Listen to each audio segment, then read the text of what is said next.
3 cot A 4 हो गया cot A equal to 4 by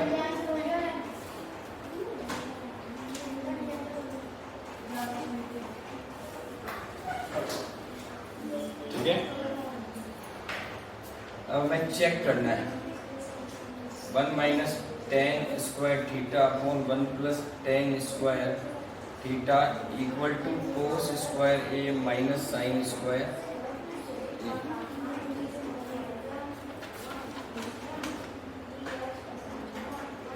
ये होता है आपका बेस और ये होता है आपका टेन थीटा का मतलब होता है आपके पास परपेंडिकुलर अपॉन 3/4। कोस का मतलब होता है आपके पास बेस अपॉन और साइड का होता है perpendicular upon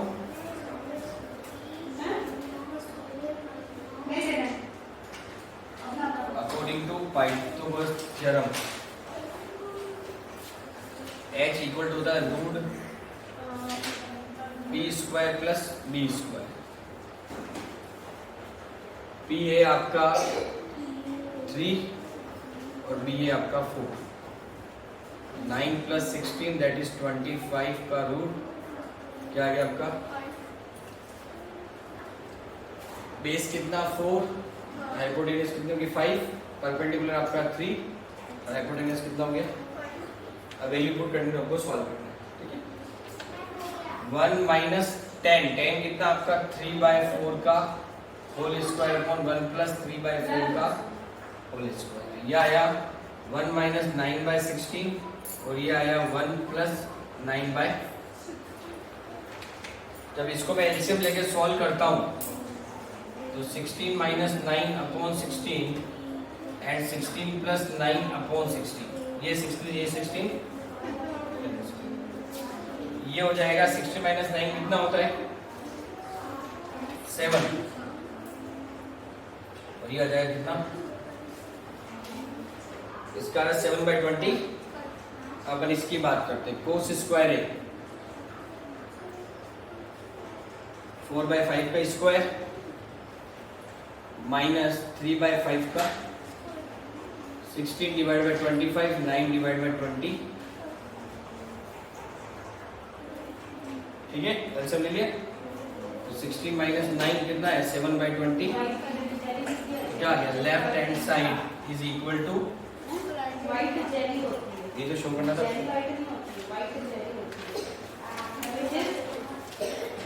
2 meter tall girl sports a balloon moving with the wind in a horizontal line at a height of 88.2 meter from the ground.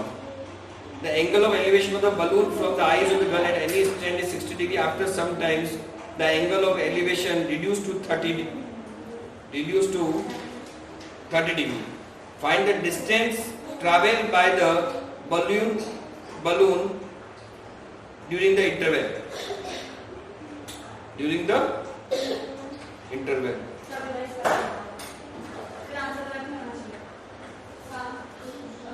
देखो यहाँ पर ये कह रहे हैं कि लड़की है जिसकी हाइट है 1.2 मीटर। हवा में क्या कर रहा है बलून उड़ रहा है जिसकी हाइट जमीन से कितनी है 88.2 मीटर क्लियर। और वहां पर एंगल ऑफ एलिवेशन बन रहा है 60 डिग्री और फिर थोड़ी देर बाद एंगल ऑफ एलिवेशन कितना बन जाता है 30 डिग्री ठीक है। तो उस केस में हमें ये बताना है कि find the distance travel by the balloon during the interval कि जो 60 से 30 के बीच में जो आया है एंगल ऑफ एलिवेशन इसके बीच में कितना ट्रैवल इन्होंने कवर किया है वो बताना है ठीक है। देखना है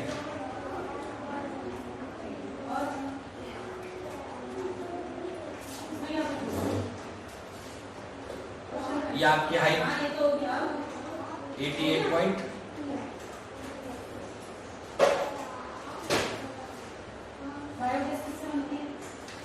ये भी सेम 88 पॉइंट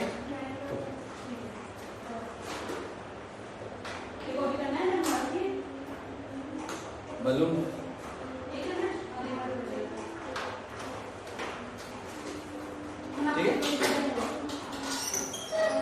पहले अब यहां से एक लड़की, एक गर्ल है, उसकी हाइट कितनी है 1.2 मीटर। यहां से उसका क्या बन रहा है एंगल ऑफ,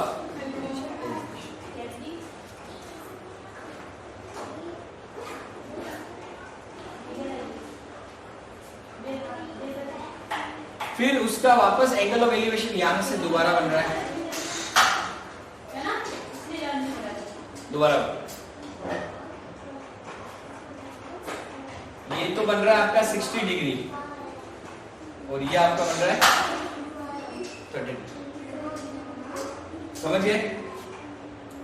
अब ये कह रहे एंगल जो पहले 60 था और अब कितना बन रहा है 30 डिग्री जो बन रहा है, यहां से यहां तक जो आ रहा है तो उसके बीच का क्या निकला हमें डिस्टेंस निकाला। ठीक है,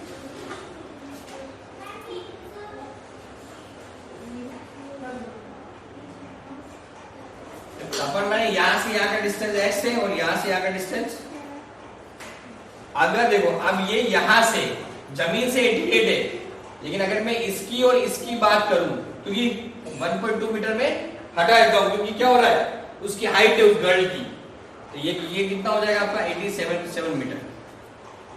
ये अगर आपका 87 है तो ये भी आपका 87 मीटर हो जाएगा। ठीक है, ए बी सी और एक तो आ जाएगा ट्राइंगल ए बी और 10 60 डिग्री इक्वल टू ये आपका परपेंडिकुलर, ये आपका base, that is AC upon BC। 10 60 की वैल्यू कितनी है कंफर्म है? AC आपका है 87 और ये आपका नहीं पता x, तो x इक्वल हो जाएगा 87 रूट। याद है तो मुझे नहीं लगता कोई दिक्कत होगी।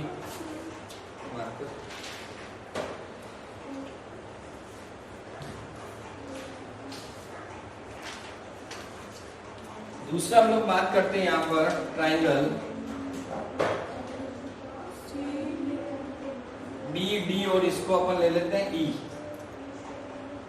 BD और BDC नहीं, BD और E, ये और ये।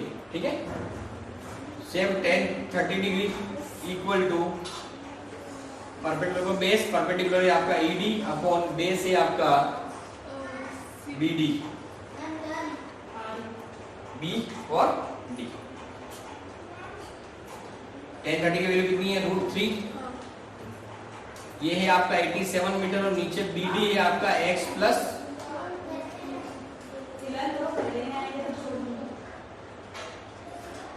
x की वैल्यू दे रखी है आपको 87 √3 प्लस y ये रखिए ना, क्रॉस मल्टीप्लाई कर लूं 87 √3 इंटू √3 प्लस y इंटू √3, ये दोनों से मल्टीप्लाई होगा 87, इसको करें कितना जाए 87 into 3 plus y √3 equal to 87, तो क्या आएगा y √3 equal to 87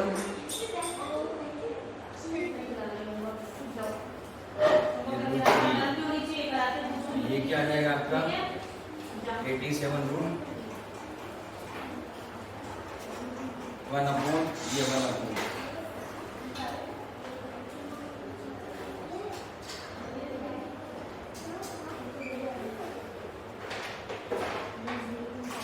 87 √3 equal to x plus y √3।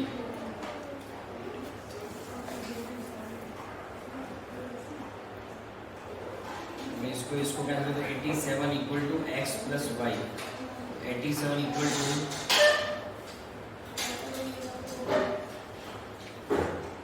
87 upon √3 the value of y equal हो जाएगा 87 माइनस 87 अपॉन √3।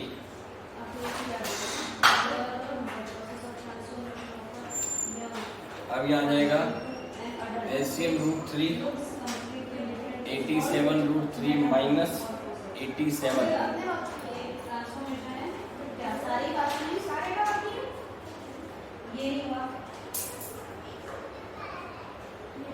87 कॉमन निकल गया। अगर √3 माइनस 1 अपॉन √3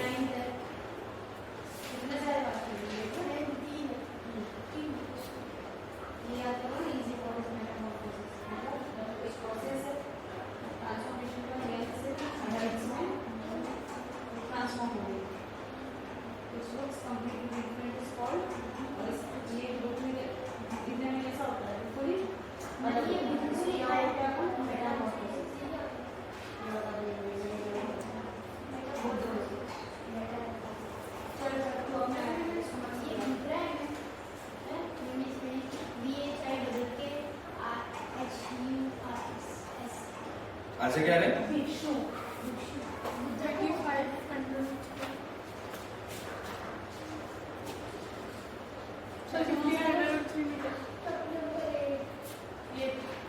अगर अपन इसको जैसे ये है ना, वैसे ये यही तक आंसर सही है आपकी क्या? अगर अपन इसको सॉल्व करेंगे और तो और आ जाएगा आपका। दो इसका एकदम बता दो, ठीक है? क्लियर?